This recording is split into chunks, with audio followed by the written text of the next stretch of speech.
జరిగిందే? బ్రహ్మాండంగా జరిగింది. ఆ ముచ్చట్లన్నీ తర్వాత చెప్పుకుందరు గాని. ఝాన్సీ, ప్రయాణం చేసి వచ్చావు, స్నానం చేసిరమ్మా, టిఫిన్ తిందు గాని. అలాగే పిన్ని. అక్క, నీకోసం చీర తీసుకొచ్చానే. పెళ్లినాడు నువ్వు ఇది కట్టుకుంటే చూడాలనుకున్నాను, కుదరలేదుగా. ఇప్పుడు ఇది కట్టుకోవా? తర్వాత కట్టుకుంటాలేవే, తొందరే ఉంది, నువ్వు వెళ్ళు. అదేం కుదరదు. పెళ్లి కూతుర్లా నిన్ను ఎలాగో చూడలేకపోయాను. కనీసం నేను తెచ్చిన పట్టు చీరలైనా నిన్ను చూస్తే నాకు సంతృప్తిగా ఉంటుంది. అలాగే లేవే, మంచి అక్క. ఝాన్సీ, అబ్బా, ఎంత ముద్దుగా ఉన్నావు. నాకే ముద్దు పెట్టుకోవాలనిపించిందంటే ఇక బావగారికి నిన్ను చూస్తే ఏమనిపిస్తుందో. ఊరుకోవే. సరే అక్క, బావగారి గురించి నాకేమైనా విశేషాలు చెప్పవే. ఏం చెప్పని, మనుషుల్లో అంత మంచి వాళ్ళు ఉంటారని నాకు ఆయన చూశాకే తెలిసింది. తాళి కట్టిన క్షణం నుంచి నేను ఆయన శరీరంలో ఒక భాగం అన్నట్టు నన్నెంతో అపురూపంగా చూసుకుంటున్నాను. అంతా నీ అదృష్టమే. ఇంతకీ బావగారు ఎక్కడా? అంత గొప్ప మనిషిని నాకు అర్జెంటుగా చూడాలనుంది. ఉదయం ఏదో పనుండి గుంటూరు వెళ్లారు. ఈ పాటికి వచ్చేస్తుండాలి. అడుగో, నానిగాడు వచ్చాడు. వీడు పెళ్లి ఫోటోలు తీశాడు. అవి వస్తే నువ్వు చూద్దు గాని. ఏరా నాని, ఫోటోలు వచ్చాయా? ఏమొచ్చినాయి? హావుగారి చింతలతో ఫోటో తీశాను. అది హాగేందంట, దిక్కుమాలది. ఒక్క ఫోటో రాలేదు. ఆ తప్పు రీల్ది కాదురా, నీ డొక్క కెమెరాది. లక్ష్మమ్మ గారు, లక్ష్మమ్మ గారు. ఏమిటి సుబ్బలత్తయ్య గారు, ఏమైంది? బయట పోలీసులు వచ్చారమ్మా, ఏదో గొడవ జరిగింది. పోలీసులు వచ్చారా? ఏమిటి మీరు చెప్పేది? నమ్మలేను ఇన్స్పెక్టర్, నేను నమ్మలేను. I'm sorry. లారీ కింద పడి మొహం పూర్తిగా చీతుకుపోవడంతో ముందెవరో తెలుసుకోలేకపోయాం. శవానికి ఉన్న ఈ దుస్తుల్లో పర్సు, అడ్రస్ చూసి తెలుసుకోగలిగాం. ఏమిటి బాబాయ్, యాక్సిడెంట్ జరిగిందా? ఎవరికి? ఎవరు బాబాయ్? చెప్పు బాబాయ్, మాట్లాడవే బాబాయ్. విశ్వనాథ్ కమ్మ.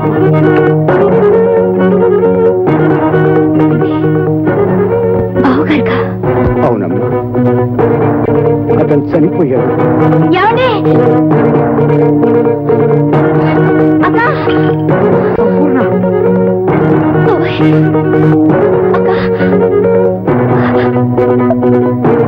అక్క, అక్క, అక్క. అలా జరగడానికి వీల్లేదు.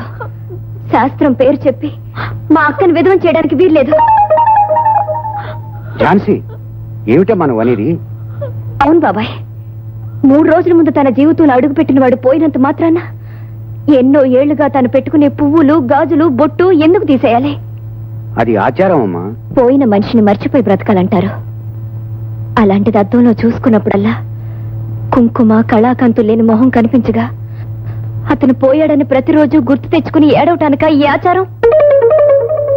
10 మందిలోకి వెళ్ళినప్పుడు అవయవ లోపమే కాక 5వ తనం కూడా లోపమేనని పరిచయం లేని వాళ్ళు కూడా అంటుంటే కుమిలిపోవడానిక ఈ ఆచారం? ఆడపిల్లల అనుక్షణం ఏడిపించడానికి ఏర్పాటు చేయబడ్డ ఈ ఆచారాల్ని మా అక్క పాటించదు. కానీ అది తప్పమ్మా. తప్పొప్పులనేవి దేవుడు పెట్టినవి కావు, మనిషి ఏర్పాటు చేసుకున్నవి. చావన్నదే దేవుడు పెట్టాడు కాని బ్రతికున్న ఆడదాన్ని చచ్చినట్టు ఏడుస్తూ బ్రతకమని ఏ దేవుడు చెప్పలేదు. ఝాన్సీ, నలుగురు తప్పుగా అనుకుంటారే. నలుగురు అనుకోవడం కంటే మా అక్క నవ్వుతూ ఉండడమే నాకు ముఖ్యం.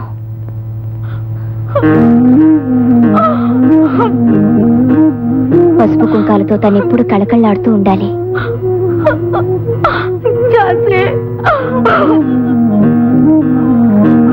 పట్నం వెళ్ళాక నేనే మరో మంచి సంబంధం చూస్తాను. 10 కాలాల పాటు మా అక్క మహాలక్ష్మిలా ఉండేటట్టు చేస్తాను.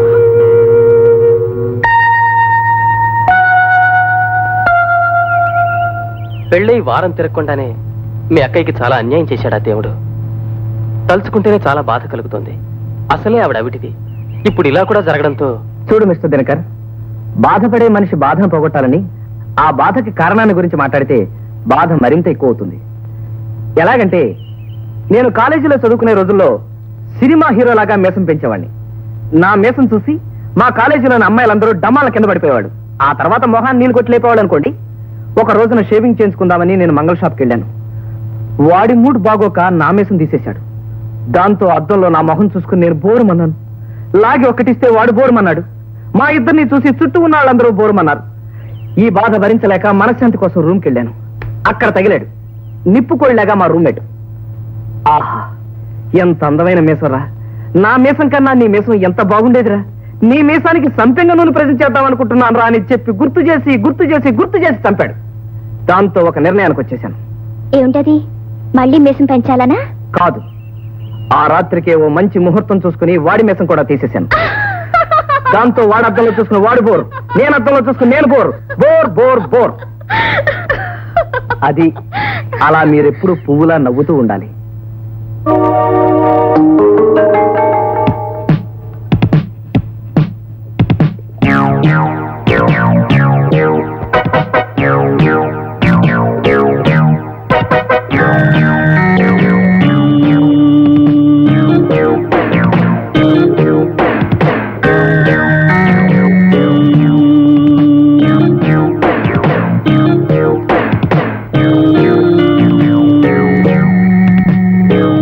అమ్మాయి, నీ పేరు ఝాన్సీ, నువ్వు ఎల్ఐసి ఆఫీసులో పనిచేస్తున్నావు, అవునా?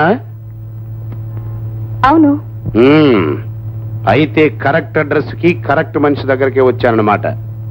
మీరు? పేరు నీలకంఠం, స్పెషల్ బ్రాంచ్ పోలీస్ ఆఫీసర్ని, అంటే సిబిసిఐడి అన్నమాట. అలాగా? నన్ను వెతుక్కుంటూ ఎందుకు వచ్చారు? చూడమ్మా, నేను గత ఏడాదిగా ఒక కేసును దర్యాప్తు చేస్తున్నాను. దానికి నేను పెట్టిన పేరు the case of mister B. Mister V? అవునమ్మాయి, వి అనే అక్షరంతో ప్రారంభమయ్యే రకరకాల పేర్లు పెట్టుకుని వేరు వేరు చోట్ల వేరు వేరు అమ్మాయిల్ని పెళ్లి చేసుకుని కట్నం తీసుకుని మోసం చేస్తున్నాడు ఒక దుర్మార్గుడు. ఇండియన్ పీనల్ కోడ్ లో 494 సెక్షన్ ప్రకారం చట్టరీత్యా వివాహమై మగవాడు భార్య బతికుండగా విడాకులు తీసుకోకుండా మరో అమ్మాయిని పెళ్లి చేసుకోవడం నేరం. మిస్టర్ బి వరుసగా ఇదే నేరాన్ని అనేక సార్లు చేసి తప్పించుకున్నాడు. సరేనండి, ఇప్పుడు ఈ విషయం అంతా నాతో ఎందుకు చెప్తున్నారు? ఎందుకంటే మీ అక్క సంపూర్ణను పెళ్లి చేసుకుంది పెళ్లి చేసుకుంది మోసగాడు మిస్టర్ వి అని తెలిసింది. ఏమిటి? మా అక్కని పెళ్లి చేసుకున్నది ఎంతో మందిని పెళ్లిళ్ల పేరుతో మోసం చేసిన ఒక నీచుడా? అమాయకురాలైన మా అక్కను కూడా మోసం చేసినందుకే ఆ దౌర్భాగ్యుడు లారీ కింద పడి కుక్క చావు చచ్చాడు. చూడమ్మాయి, పాపి చిరాయువు అనే సామెత చూసావు, అది వీడి విషయంలో నిజమైంది. అంటే? అంటే లారీ కింద పడి చనిపోయిన వాడు మీ అక్క మెడలో తాళి కట్టిన ఆ రాస్కెల్ మిస్టర్ బి మాత్రం కాదు. ఏమిటి ఏమిటి మీరనేది? అవునమ్మాయి, వాడు ప్రతి చోట పెళ్లి చేసుకుని కట్నం తీసుకుని ఆ తర్వాత కొద్ది రోజులకి ఏ అనాథ శవం దయవల్లనో నమ్మకమైన సాక్ష్యాల వల్లనో తను చచ్చిపోయినట్టుగా సృష్టిస్తున్నాడు, లోకాన్ని నమ్మిస్తున్నాడు. పాపం, వీడిని పెళ్లి చేసుకున్న ఆడపిల్లలు విధవలుగా మిగిలిపోతున్నారు. వీడు మరో చోట మరో అవతారం ఎత్తి మామూలు కథ మళ్లీ నడిపిస్తున్నాడు. ఎంత దారుణం! సొమ్ము కోసం ఆడపిల్లలకి తాళి కట్టి ఆ పైన దాన్ని తెంచేసి వాడు మాయమయ్యి ఆ పిల్లల్ని జీవితాంతం ఏడ్చేటట్టు చేసే నీచుడావాడు. అవునమ్మాయి, వాడి గురించి ఎంక్వైరీ విషయంలో మీ అక్కని బాబాయిని కలిశాను. నిన్ను కలిస్తే వాడి గురించి మీ అక్క నీకు చెప్పిన విషయాలు తెలుస్తాయి కదా అని వచ్చాను. అంటే మా అక్కకి ఈ విషయాలన్నీ తెలిసాయన్నమాట. అసలే వేరు బాగుల్ది. తెల్లనివన్నీ పాలన నమ్మే అమాయకురాలు భయంకరమైన ఈ మోసగాడు గురించి తెలిసాక ఎంత తల్లడిల్లు ఏడుస్తుందో ఏమో. Madam, Telegram.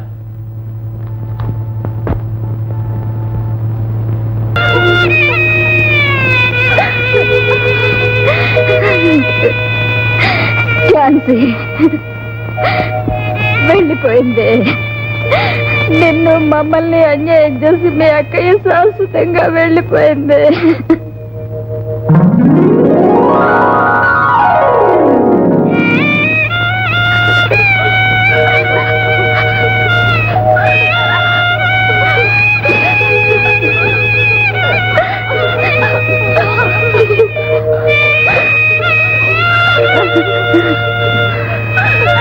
ఝాన్సీ, తను కన్ను మూసే ముందు నీకు రాసిన ఉత్తరం ఇదిగో అమ్మా.